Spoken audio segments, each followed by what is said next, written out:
안녕하세요. 사랑하는 성도님, 구원의 주님이 우리와 함께 하십니다. 우리와 함께 하시는 주님을 찬양합니다. 기도합시다. 사랑의 주님, 오늘은 주님께서 십자가에 달리신 성금요일입니다. 오늘 저희들은 주님의 십자가의 증언의 말씀을 대하게 됩니다. 주님, 오늘 말씀을 통해서 정말 우리를 위해 오신 주님, 우리를 위해 십자가의 고난의 길을 걸어가신 주님의 그 크신 사랑과 은혜를 깊이 깨달을 수 있도록 인도하여 주시옵소서.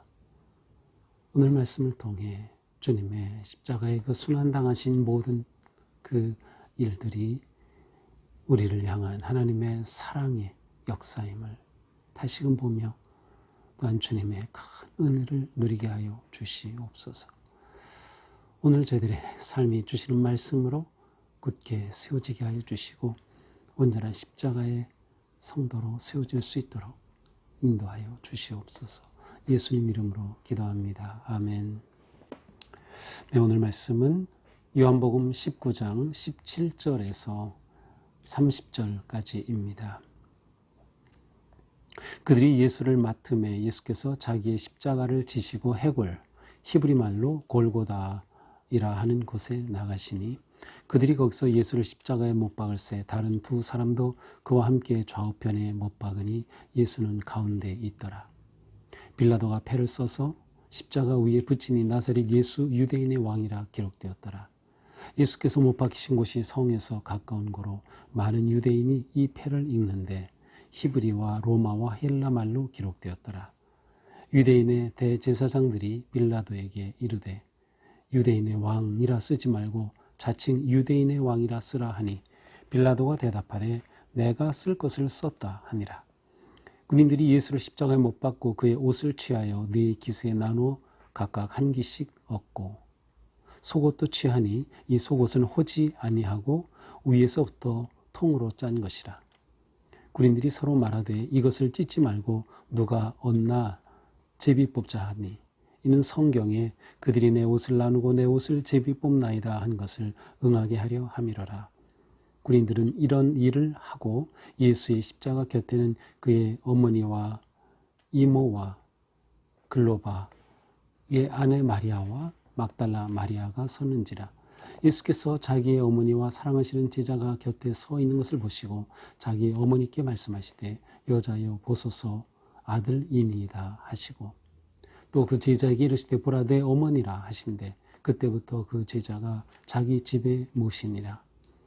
그 후에 예수께서 모든 일이 이미 이루어진 줄 아시고 성경을 응하게 하려 하사 이르시되 내가 목마르다 하시니 거기 신포도주가 가득히 담긴 그릇이 있는지라. 사람들이 신포도주를 적신 해면을 우슬초에 매어 예수의 입에 대니 예수께서 신포도주를 받으신 후에 이르시되 다 이뤘다 하시고 머리를 숙이니 영혼이 떠나가시니라. 아멘. 자, 이제 빌라도가 예수님을 이 유대 지도자들과 무리에게 넘겨주자 이제 그들이 예수님을 골고다로 이 로마 병정이 호위하면서 함께 가게 됩니다. 자, 17절이죠. 그들이 예수를 맡음에 자, 어제 본문 마지막에 예수를 십자가에 못 박도록 그들에게 넘겨주니라. 그래서 그들이 예수님을 맡았습니다. 예수께서 자기 십자가를 지시고 해골, 히브리 말로 골고다라는 곳에 나가시니 이제 예수님께서는 가야바의 법정에서부터 십자가를 지시고 골고다를 향해 가십니다. 이 골고다까지의 길은 지금도 성지순례 가면 그냥 시장 바닥이죠. 바로 이 곳을 예수님이 십자가를 지고 걸어가십니다. 골고다라고 하는 이곳, 이 골고다는 해골이라고 하는 뜻인데 아마도 멀리서 볼 때 이 언덕이 해골 모양이었다라고 하는 사람도 있고 아니면 이곳이 그 십자가 형장이었기 때문에 많은 해골이 뒹군 곳이다. 이러한 의미일 이라고 보는 분도 있어요. 자, 어쨌든 이 골고다라고 하는 곳으로 예수님이 가십니다. 자, 그때 그곳에는 예수님 외에도 두 사람이 십자가에 못 박혀서 처형을 당하고 있었습니다. 그와 함께 좌우편에 못 박힌 거죠. 그래서 예수님을 가운데 두고 양쪽에 또 십자가에 달린 그러한 두 죄수가 있었습니다. 근데 예수님의 그 십자가에는 빌라도가 패를 썼습니다. 뭐라고 썼냐면 나사렛 예수 유대인의 왕으로 썼어요. 나사렛 예수 유대인의 왕. 그리고 이 구절은 세 언어로 기록되었어요. 20절에 보니까 히브리 말, 이스라엘 백성들의 말, 로마 정치, 그 당시 세계를 다스리던 로마의 말, 라틴어죠. 그 다음 헬라어. 헬라어는 그 당시의 문화어였습니다. 사도 바울은 이 헬라어에 아주 능통했죠. 이러한 그 세 언어로 기록되어서 예수님의 그 죄목이 무엇인가를 많은 사람들이 보게 만든 것이죠.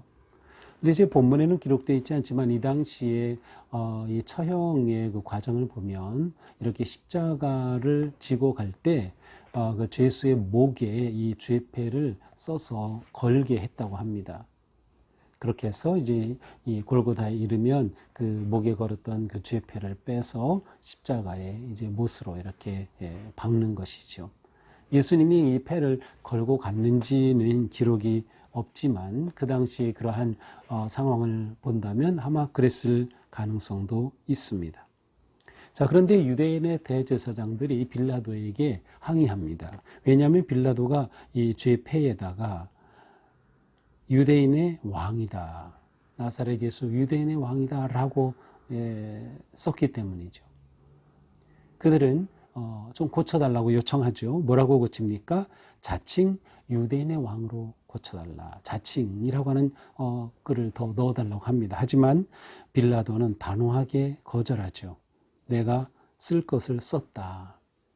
사실 이 대제사장들과 빌라도의 사이는 계속 갈등의 관계였어요. 특별히 예수님을 재판하는 과정에서 빌라도는 예수님에게서 죄를 찾을 수 없다, 무죄를 3번씩이나 선언하고 예수님을 놓아주려고 했고 또 채찍질하고 또 놓아주려고 하였지만 이 제사장들과 모인 유대인들이 극렬하게 이것을 반대했죠.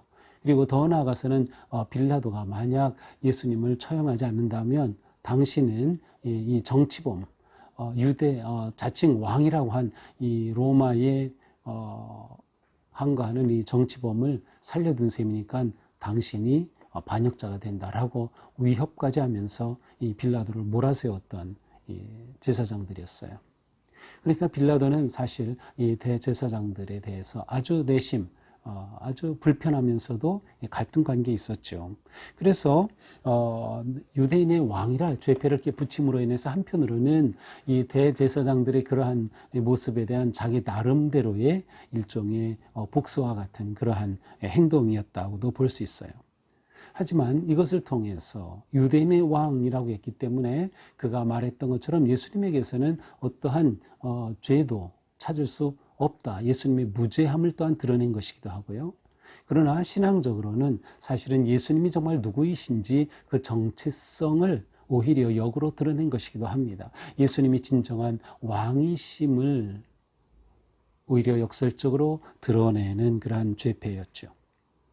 이렇게 예수님이 십자가에 박히실 때 십자가에는 이 죄패가 붙어 있었습니다. 자, 군인들은 예수님을 십자가에 못 박기 전에 십자가에 못 박고 나서 그의 옷을 취합니다. 23절에 보니까 그의 옷을 취하여, 이것은 겉옷을 취했단 말이에요. 그래서 겉옷을 4깃에 나눠 각각 한 깃씩 얻고 옷을 넷으로 나눠서 나눠 가졌습니다. 그 당시에 이렇게 사형에 처할 때 이 군인들은 이 간수 이 뭐랄까요? 이 사형 집행하는 그 군인들은 이렇게 죄수들이 지니고 있던 소지품과 옷을 일종의 부수입으로 취하곤 했던 것 같습니다. 그런데 예수님의 속옷, 여기서 속옷은 완전한 속옷이 아니라 속옷과 겉옷 사이에 있는 그러한 옷이죠. 근데 이것을 또 나누려고 했는데 이것은 호지 아니하고 위에서부터 통으로 짰다. 호지 아니었다는 것은 이렇게 꿰매서 천을 꿰매가지고 옷을 이렇게 연결해서 만든 게 아니라 통으로, 그러니까 연결해서 만든 옷이 아니라 통으로, 그래서 위에 머리 들어가는 부분, 팔 들어가는 부분 이렇게 통으로 짠 옷이기 때문에 이것을 이렇게 나누면은 옷이 쓸모가 없어지죠. 그래서 이것은 제비 뽑아서 가지게 되었다라고 기록되어 있습니다. 그래서 그들은 예수님의 옷을 이렇게 제비 뽑았죠. 그런데 이러한 모습조차도 24절에 보니까 구약의 예언의 말씀을 응하게 한 것이다. 그들이 내 옷을 나누고 내 옷을 제비 뽑나이다. 이것은 시편 22편 18절의 말씀이에요. 바로 이 말씀 그대로 이루어진 것이다. 그러므로 예수님의 이 십자가의 죽으심은 단지 어떤 정치적인 아니면 이 종교 지도자들의 어떤 모함에 의한 것이 아니라 사실은 하나님의 섭리 가운데 이 모든 것이 진행되었음을 또 말해주고 있습니다. 이렇게 예수님이 십자가에서 돌아가실 때 그 곁에는 누가 있었습니까? 25절에 보니까 어머니 마리아죠. 이모가 있었고요. 글로바의 아내 마리아, 또 막달라 마리아가 있었습니다. 다른 제자들은 모두 도망갔어요.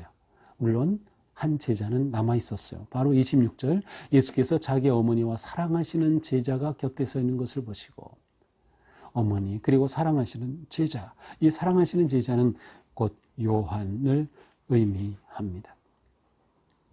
요한에게 이 모습을 보시고 이 예수님이 말씀하셔요. 여자여 보소서 아들이니다. 이 어머니에게는 아들입니다 라고 요한을 가리켜 말하고, 또 요한에게는 그 제자에게 이랬을 때 보라 내 어머니다 라고 이렇게 말씀하십니다. 실제로 이 요한은 예수님과 사촌의 관계였어요. 그러니까 이종사촌, 어머니 쪽으로 이종사촌 관계예요. 다시 말하면 예수님의 어머니 마리아와 요한의 어머니는 서로 자매지간이었던 것이죠. 이러한 관계는 앞에서 이제 그 예수님이 잡혀가실 때 그 가야바의 그 집으로 끌려가실 때 요한은 친척이라 대제사장과 안면이 있어서 들어갔다라고 할 때 아마 이 요한의 어머니와 이러한 그 관계가 있는 것을 우리는 생각해 볼 수 있었습니다.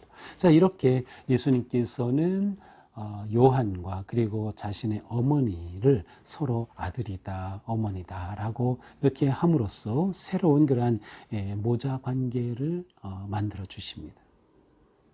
사실은 어머니에 대한 효심이라고도 할 수 있고요. 또한 새로운 가족 관계를 보여주는 것이라고도 할 수 있습니다. 그러니까 가족 공동체로서의 어떤 교회의 아주 원시적인 그러한 예수님의 말씀이 아닐까라고 또 생각해 볼 수 있는 그러한 표현이죠. 자, 이렇게 예수님은 어머니를 요한에게 맡기십니다. 요한은 예수님의 어머니 마리아를 잘 봉양했을까요? 네, 터키의 에베소에 가면은 거기에 예수님의 어머니 마리아가 마지막 살았던 그러한 곳을 기념하는 마리아 기념 교회가 있고요. 거기서 끝까지 요한이 봉양했다고 합니다. 사실 이제 요한은 나중에 반모섬에 유배되죠. 그리고 거기서 하나님의 묵시를 이렇게 받게 되는데, 여기서 이제 에베소와 이제 그 바다로 이렇게 연결이 되어 있기 때문에 바다로 이렇게 섬으로 유배될 때 마리아는 이제 에베소에 그대로 남게 되었고, 초대교회 공동체에서 이 예수님을 돌본 것으로 이렇게 생각할 수 있어요. 거기에 그래서 예수님의 어머니를 기념하는 그러한 교회도 남아 있는 것을 볼 수 있습니다. 자, 이렇게 예수님은 말씀을 하신 후에 28절, 이제 모든 것들이 하나님의 뜻대로 이루어진 것을 예수님이 아십니다. 그리고 성경을 응하게 하시기 위해 이렇게 말씀하셔요. 내가 목마르다. 내가 목마르다. 자, 예수님이 이렇게 말씀하신 것이 성경을 이루려는, 성경의 예언을 그대로 이루시려고 하셨다라고 라고 이 요한은 기록하고 있습니다. 이 예수님의 말씀, 내가 목마르다 라고 하신 사실은 예수님의 가상, 십자가상에서 7마디 중에 5번째로 알려져 있는데 이 말씀은 실제로 이렇게 성경에 보면 시편 69편 21절에 있는 말씀입니다. 그래서 이것 역시 예수님이 하나님의 뜻을 이루시는 그런 십자가의 기림을 보여주십니다. 그때 거기에 신포도주가 있었고 거기에 누군가가 신포도주를 적신 해면에 우슬초의 이 해면을 꿰어서 예수님의 입에 댑니다. 사실 우슬초는 나무가 아니고 말 그대로 우슬초입니다. 그래서 거기에다가 이렇게 해면을 껴서 높이 올리는 것은 불가능합니다. 물론 이제 그 줄기 대가 있어서 어느 정도 하지만 그 높이도 높지 않고요. 이렇게 본다면 예수님이 달리신 십자가는 어떤 그 그림들을 보면 아주 높은 곳에 십자가 달려 있는데 그렇기보다는 이제 보통 사람들이 서서 손으로 이렇게 우슬초를 올리면 입에 닿을 정도로 아주 땅에 그냥 거의 사람의 그 신장과 비슷하게 조금 더 높이 이렇게 십자가가 세워졌다는 것을 우리는 상상해 볼 수 있습니다. 이 표현을 통해서 그렇게 상상해 볼 수 있는 거죠. 자, 이렇게 우슬초의 해면에 신포도를 적셔 예수님께 올려서 입에 대죠. 예수님은 그것을 입에 대신 후에 말씀하십니다. 다 이루었다.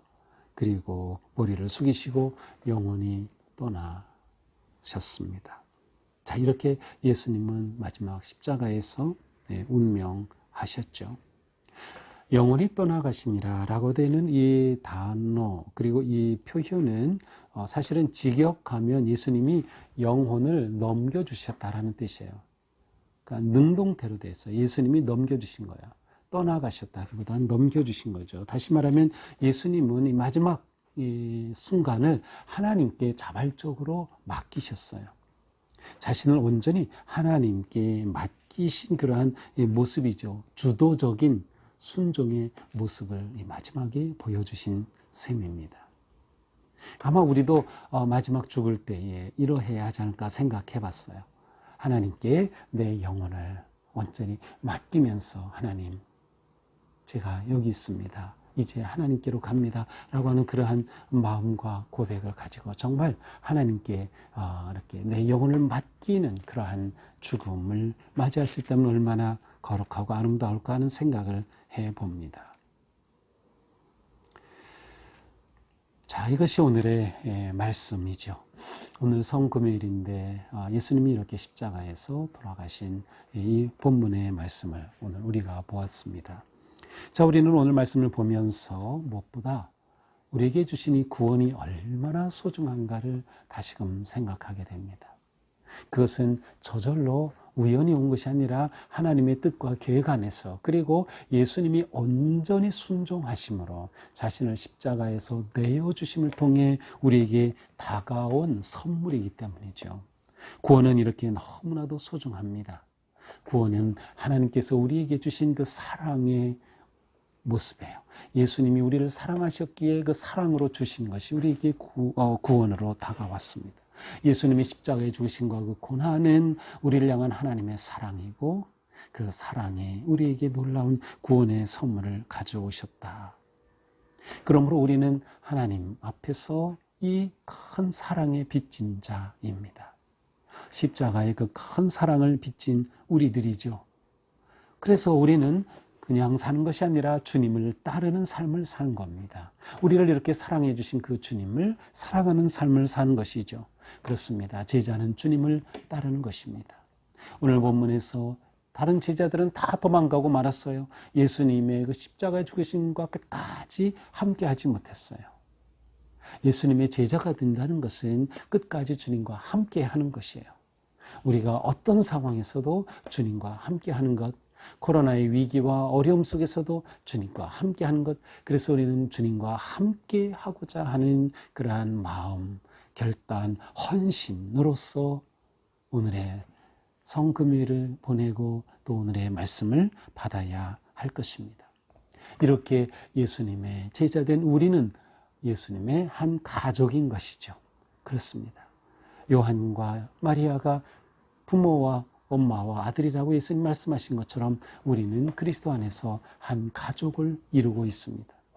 예수님의 옷이 통옷이어서 그것을 나누지 아니하였다고 하는 것을 어떤 분들은 이것은 온전히 하나 된 그리스도의 몸인 교회를 상징한다라고 해석하는 것도 보았습니다. 예수님의 통옷, 마지막 남기신 그 옷처럼 우리는 그리스도 안에서 하나 된 그러한 진정한 공동체가 되는 것이죠. 옷은 그 사람의 정체성, 신분을 드러내는 것이었습니다. 예수님이 자신의 옷을 다 내어주심으로 예수님은 우리에게 진정한 그리스도인 하나님의 자녀라고 하는 놀라운 새로운 신분을 입혀주신 것이죠. 우리는 바로 십자가가 우리에게 가져온 이 놀라운 은혜를 다시금 깨닫게 되는 것입니다. 예수님은 마지막 십자가에서 다 이루었다라고 말씀하셨어요. 테텔레스타이, 다 지불하였다는 뜻입니다. 무엇을 지불하셨습니까? 우리의 죄값을 지불하셨어요. 우리가 마땅히 죄로 죽어야 했지만 예수님께서 우리 대신 죄값을 지불하신 겁니다. 이것이 십자가의 핵심이죠. 이것이 십자가의 구원의 능력이죠. 이것이 십자가의 은혜입니다. 그렇습니다. 우리가 오직 십자가만 바라보며 오늘 하루 살 수 있기를 바랍니다. 또한 우리의 삶의 모든 길에서 십자가를 바라볼 때 그 사랑을 깨닫고 감격하고 우리도 넉넉히 십자가의 길을 걷는 진정한 예수님의 제자들, 주님의 자녀, 승리하는 거룩한 성도가 될 수 있을 것입니다. 우리도 십자가의 길을 향해서 한 걸음 한 걸음 담대히 나아가 승리하는 복된 오늘 성도들 여러분 되시기를 주님의 이름으로 축복합니다. 기도합시다. 주님, 오늘 저희들은 예수님의 그 십자가의 그 엄청난 우주적인 사건의 시간을 보았습니다. 우리를 위해 이 고난을 당하신 주님, 그것은 우리를 사랑하시기에 우리에게 영원한 생명을 주시려고 우리를 구원하시려고 자신의 몸을 들여 죄값을 지불하신 큰 사랑이었음을 깨닫습니다. 우리를 이렇게 사랑하여 주신 주님 너무도 감사합니다. 우리가 이 사랑을 받은 성도로서 끝까지 주님을 따르고 주님을 의지하며 주님과 함께하게 하여 주시옵소서. 삶의 어떤 위기와 환난과 유혹과 시험 속에서도 무너지지 않고 끝까지 주님 의지할 수 있도록 잡아주시옵소서. 오늘 성금요일을 보내면서 우리의 삶이 더욱더 십자가에 가까이 십자가의 길을 깊이 살아낼 수 있도록 성령님 도우시고 인도하여 주옵소서. 예수님 이름으로 기도합니다. 아멘. 네, 오늘 밤 8시에는 대예배실에서 성금요일 예배가 있습니다. 예, 성금요일 떼제 예배로 드리는데요. 또 같이 함께 모여서 은혜로운 성금요 예배 함께 할 수 있기를 바랍니다. 오늘도 십자가의 길 승리하기를 주님의 이름으로 축복합니다. 사랑합니다.